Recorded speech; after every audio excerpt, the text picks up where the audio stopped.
Dans cette vidéo, je vous présente les voies d'abord antérieures, latérales et médiales du coude. L'objectif n'est pas de vous décrire les techniques chirurgicales step by step, mais plutôt de vous permettre de mieux les comprendre.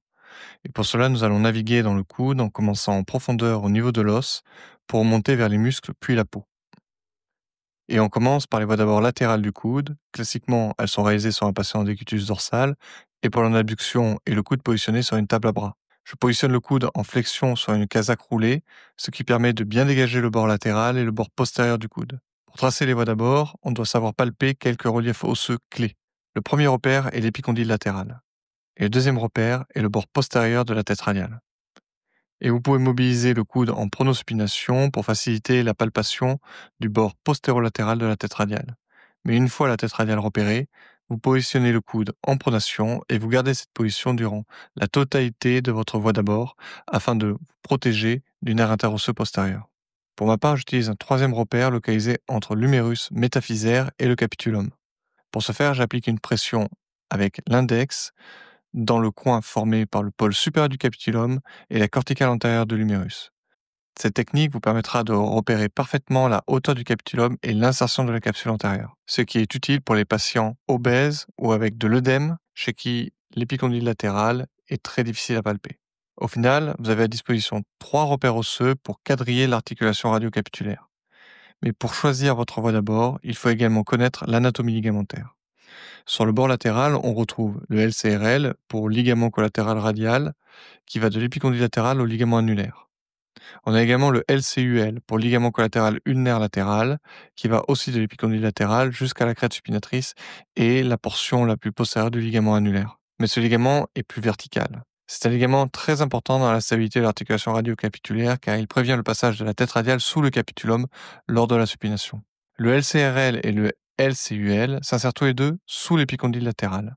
Ils forment donc un complexe ligamentaire qu'on appelle le complexe LCL, pour complexe ligamentaire collatéral latéral.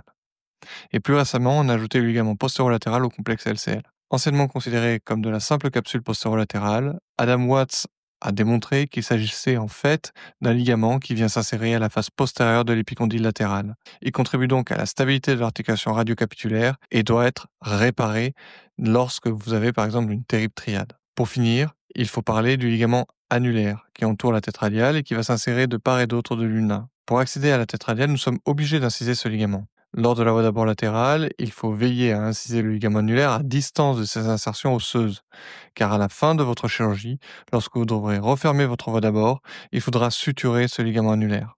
Et si vous avez incisé ce ligament trop près de son insertion ulnaire, la suture sera rendue très difficile, voire impossible.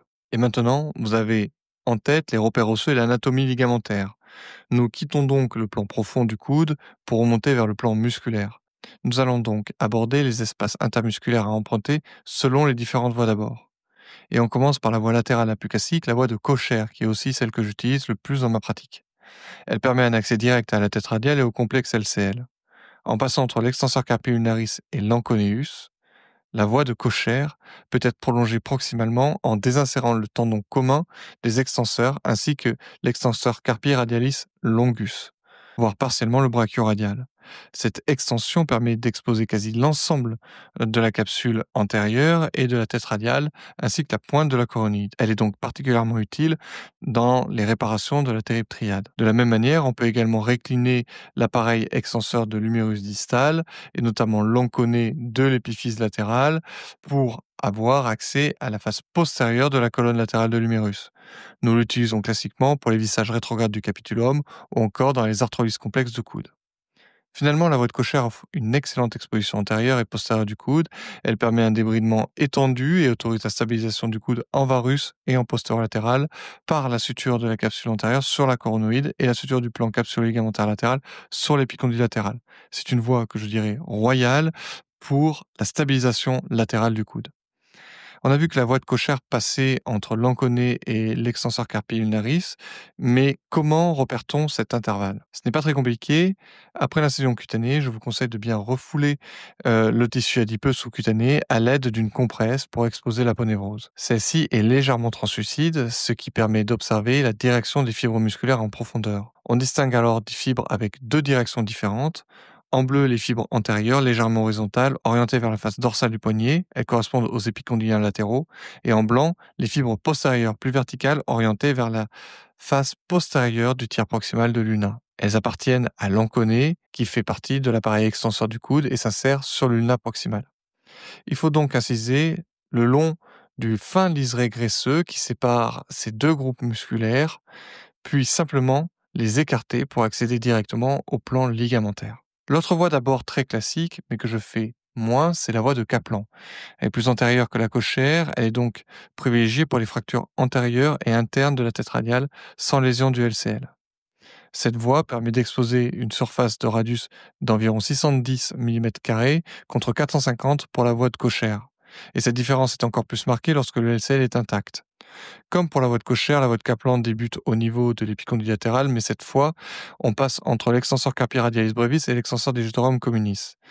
Dans cet intervalle, vous retrouverez directement le supinateur profond, mais surtout, vous risquez de retrouver le nerf interosseux postérieur, appelé niope, si vous partez dans une dissection un peu trop antérieure et extracapsulaire. Pour éviter cela, le niope peut être palpé à travers le corps musculaire du supinateur. Il est à 4 mm de l'articulation radiocapitulaire.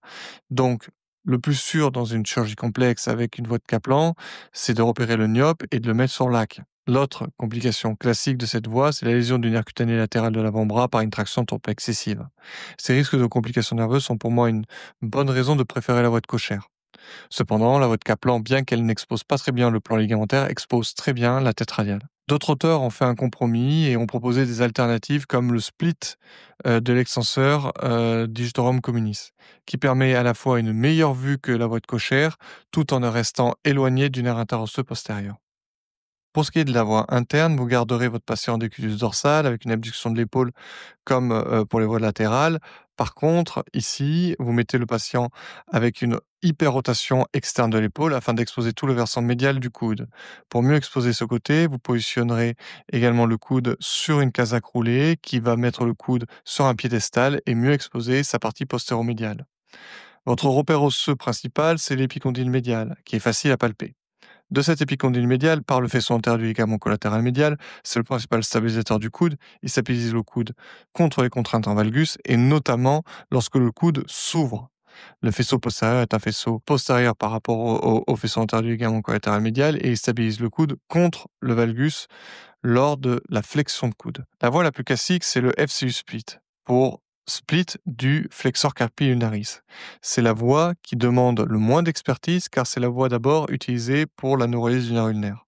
Vos repères sont simples, vous mettez un point sur l'épicondyle médial et un point sur le bord postéromédial de l'ulna situé à la verticale de l'épicondyle.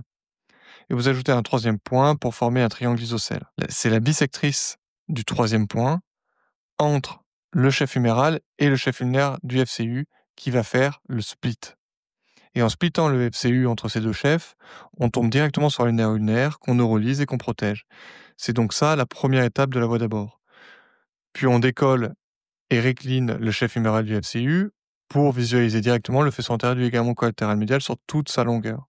Si vous voulez voir la coronoïde, il faut récliner le brachial antérieur et inciser la capsule antérieure au-dessus du faisceau antérieur du ligament collatéral médial. Si vous voulez voir la face postérieure de la colonne médiale, il faut neurolyser proximalement le nerf ulnaire, puis récliner le triceps. Et si vous voulez davantage exposer la coronoïde, vous pouvez switcher sur une voie nommée Taylor-Shame, où vous allez lever le chef huméral du fuc et les épicondyliens médiaux. Cette voie permet d'exposer une surface significativement plus importante du FCU split. On est à 20 cm² versus 13 pour le FCU split. La Taylor-Shame expose mieux le tubercule sublime que le FCU split, sans contraindre davantage le nerf ulnaire. Mais c'est clairement une voie délabrante pour les épicondyliens médiaux. La troisième voie d'abord se nomme over the top. Cette voie d'abord ressemble beaucoup à la voie de cochère étendue, puisqu'elle va exposer toute la colonne médiale du coude. Toutefois, son défaut, c'est qu'elle n'expose pas bien le faisceau postérieur du ligament collatéral médial. Dans cette voie d'abord, on décroche le brachial antérieur de la corticale antérieure de l'humérus et le triceps de la corticale postérieure de l'humérus pour exposer toute la colonne médiale. Avant de descendre, au-delà de l'épicondyle médial, je vous conseille de repérer et de protéger le nerf ulnaire pour sécuriser la voie. Puis on passe au-dessus du FCU. Dans la voie d'abord over the top, on passe entre le FCU et le massif musculaire des fléchisseurs pronateurs, ce qui donne accès à la pointe de la coronoïde et au sommet de la trochlée, ainsi qu'à la totalité de la capsule antérieure dans les voies d'abord les plus étendues. Comme pour la cochère étendue, cette voie over the top permet de voir la face postérieure de la colonne médiale en décollant le triceps de la corticale postérieure. Il faudra ici veiller, par contre, à libérer le nerf ulnaire pour éviter de le comprimer. Et maintenant, les voies les plus anecdotiques, ce sont les voies accessoires qui peuvent rendre de grands services. D'abord, la voie antérieure. Il s'agit d'une voie longitudinale le long du bord antérieur du tendon du biceps et distale au pli de flexion du coude. L'incision peut être également transversale comme on peut le voir sur la photo.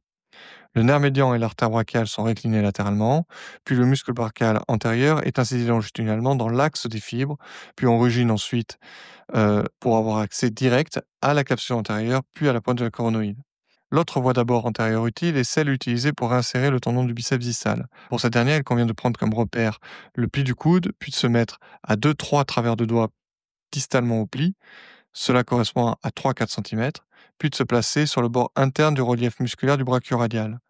Il s'agira ensuite de passer dans l'espace entre le brachioradial en latéral et le rond pronateur côté interne. Il faut faire attention sur la traction latérale pour ne pas comprimer trop fort le cutané latéral de l'avant-bras. Le supinateur recouvrant la tuberosité est ensuite incisé et ruginé dans l'axe pour donner accès à la tubérosité. On peut ajouter un troisième écarteur pour récliner distalement le supinateur et améliorer l'exposition de la tubérosité. À noter que lorsqu'on est contre la tubérosité, l'écarteur médial va récliner les autres structures médiales et protéger le nerf médian et l'artère brachiale. Sur l'image chirurgicale de gauche, vous voyez une rupture partielle du biceps avec un tendon du biceps partiellement réclinable médialement.